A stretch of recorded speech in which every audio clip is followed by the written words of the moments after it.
Welcome to A1 TV Telugu news. నేను భువన. Details చూద్దాం. శ్రీ సత్యసాయి జిల్లా హిందూపురం మున్సిపల్ కౌన్సిల్ సమావేశంలో టీడీపీ వైసీపీ కౌన్సిలర్ల మధ్య వాగ్వాదం జరిగింది.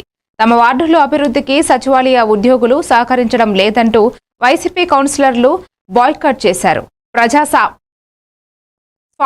ప్రజాస్వామ్యబద్ధంగా మేము విజయం సాధించినప్పటికీ కూటమి ప్రభుత్వం వచ్చాక వార్డు అభివృద్ధి కుంటుపడిందని ఆవేదన వ్యక్తం చేశారు. అధికార యంత్రాంగం నుండి ఎటువంటి స్పందన రాకపోతే ఇక ముందు కౌన్సిల్ సమావేశానికి హాజరు కామంటూ వైసీపీ కౌన్సిలర్ల హెచ్చరిక చేశారు.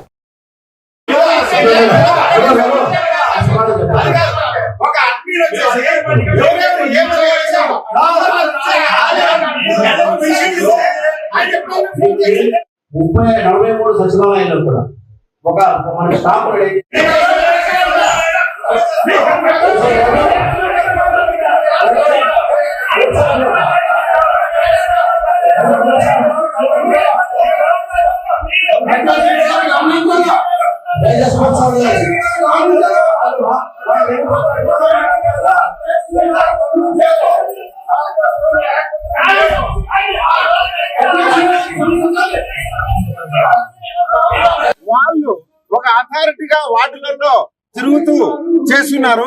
మరి ఏ మాత్రము ఆ ప్రజలచే ఎలక్ట్ కాబడినటువంటి కౌన్సిలర్లకు ఇన్ఫర్మేషన్ లేకుండా వాళ్ళకు సంబంధించిన మనుషులు వార్డులలో తిరుగుతూ మా ఎలక్ట్ కాబడినటువంటి మా కౌన్సిలర్లను ఈ విధంగా అవమానపరచడం అనేది ఈ రాజ్యాంగంలో ఇది లేదు.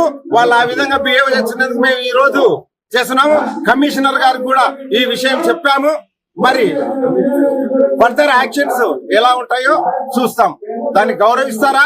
గౌరవించి సంబంధించినటువంటి గౌరవ కౌన్సిలర్లను పిలుచుకొని వార్డులో పర్యటించి అభివృద్ధి కార్యక్రమాలకు దోహదపడాలని మేమందరం కూడా ఈ డిమాండ్ అనేది కమిషనర్ గారికి తెలియజేశాం, అధ్యక్షుల వారికి తెలియజేశాం.